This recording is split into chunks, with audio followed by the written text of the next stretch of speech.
Oof, here we are guys, the day has come. I have finally got my hands on the Hobao VTE 1/8 scale street basher speedrunner RC car. I've been eagerly awaiting delivery of this car for a few days now, so I'm a little bit excited to get this open.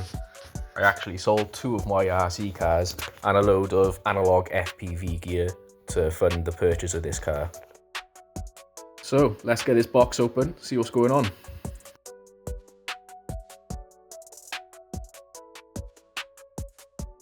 First thing we got here is the user manual. Doubt I'll be using that at all though. Next up here we have the body shell. First impressions, this thing is a lot bigger than I expected it to be. This looks like the body shell of like a 1/7 scale car. Looks bigger than 1/8 to me.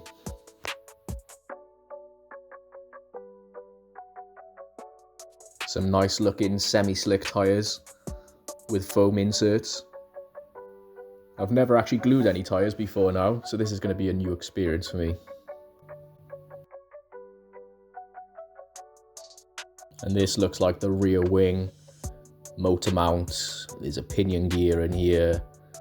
We've got some Allen keys, body clips, and some mounting pieces for the wing itself, it looks like. Right, let's have a look at the car itself. Ooh, look at this thing. I know this is just an RC car, but oh my god, this is a marvel of engineering. You can really see the quality of the build in it as well. I hope the camera's doing it justice, but yeah, she looks good. Right, let's take a closer look. We got some nice chunky shocks at the rear here with sway bars. Some very nice looking wheel hubs. A very decent sized battery tray.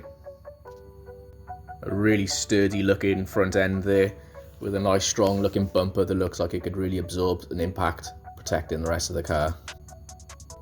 A nice metal top plate there at the front there. I know I've already said it once, but just looking at this thing, the whole thing is just screaming quality. Right, so she needs a power system, and for that I'm going to be gutting my blue buggy.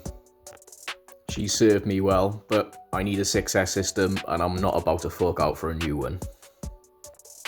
I'm not going to make any of you watch the whole process of that, so we'll just fast forward past this part.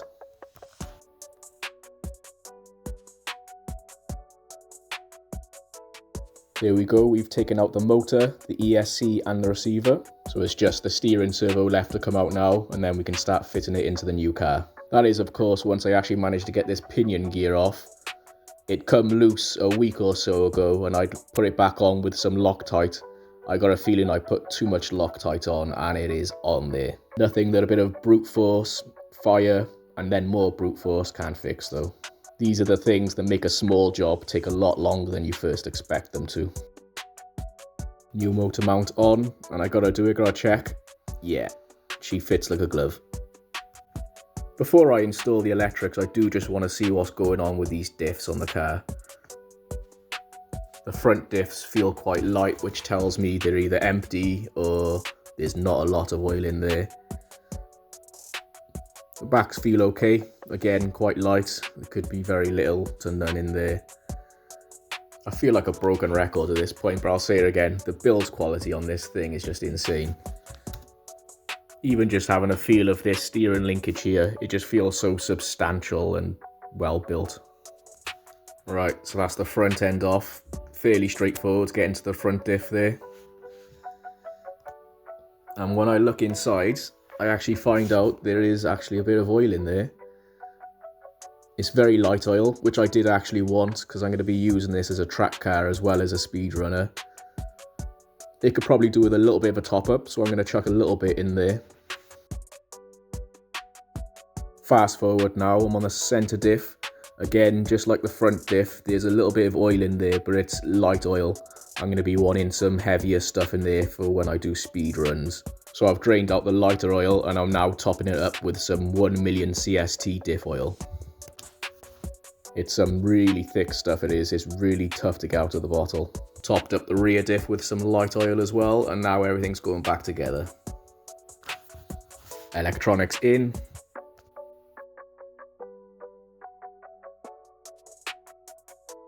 These diffs are feeling nice and smooth now.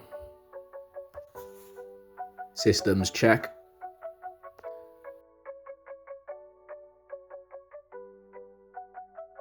We've got steering and we've got power. So the car's looking like she's sorted and ready to go. We'll chuck her up here out of the way and have a look at the body shell and see if we can get some paint going on her. Oof, this thing looks good. Some nice curves, some nice angles going on. It's basically a Bugatti Veyron body from the looks of it, more or less. Just first preparing the body for paint by giving her a quick rub down with some IPA spray. Time to mask up the windows. I'm quite a slapdash type of guy. I do want it to all look good at the end, but I've never been a perfectionist. If it doesn't come out absolutely perfect, that's cool with me. I just want it to look half decent, and I want to be able to see through the window from my FPV camera. I decided to go with a split colour scheme, so I've also masked off the bonnet and down the sides and a strip across the roof as well. And boom, there she is. Looks pretty good in my opinion. The colour did come out a bit different to how I planned it to be. The sort of pearly white colour was initially supposed to be a green and purple iridescent colour. I backed it with white instead of black, thinking that it would make it slightly lighter, but it completely changed it, unfortunately. But I think she looks okay anyway. Oh yeah, and I did have a little bit of a mishap gluing the tyres. It got a little bit messy. My fingers stuck to the tyres stuck to the cutting mat. It was a bit of a situation, but yeah, we got there. The very final step here now is just to transfer this FPV gear from this shell onto the new shell, which is made easy by the fact that the new shell is so much bigger. There's just so much more space to fit all of this in. And it was indeed straightforward.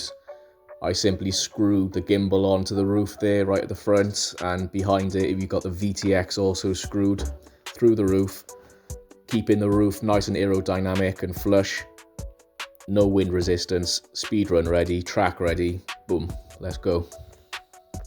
In the past I've always had the VTX cooling fan poking out through the roof, sucking in cool air from outside, but not on this build. In this build, she's internal, everything is aerodynamic on the outside. This car is made for speed. And now I do believe it is time for a test run. I was already quite happy with the paint job as it was, but seeing it outside like this, oh, it looks so nice. First impressions on driving it, she turns tight. I was in between minds of getting the shorter wheelbase Hobeo GT cars for the sake of it being better performing on the track, but this, she turns on a dime. She is glued to the floor.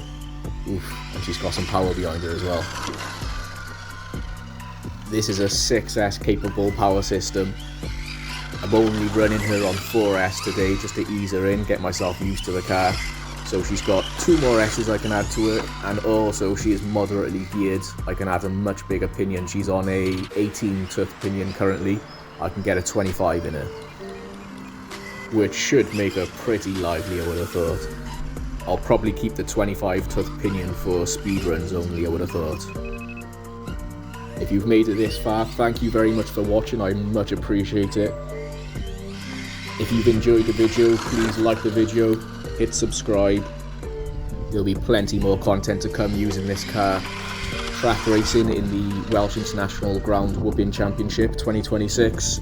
I'll also be doing some speed runs in her, and we'll be changing things incrementally, seeing how fast we can get the car going. So yeah, stay tuned and I'll see you in the next one.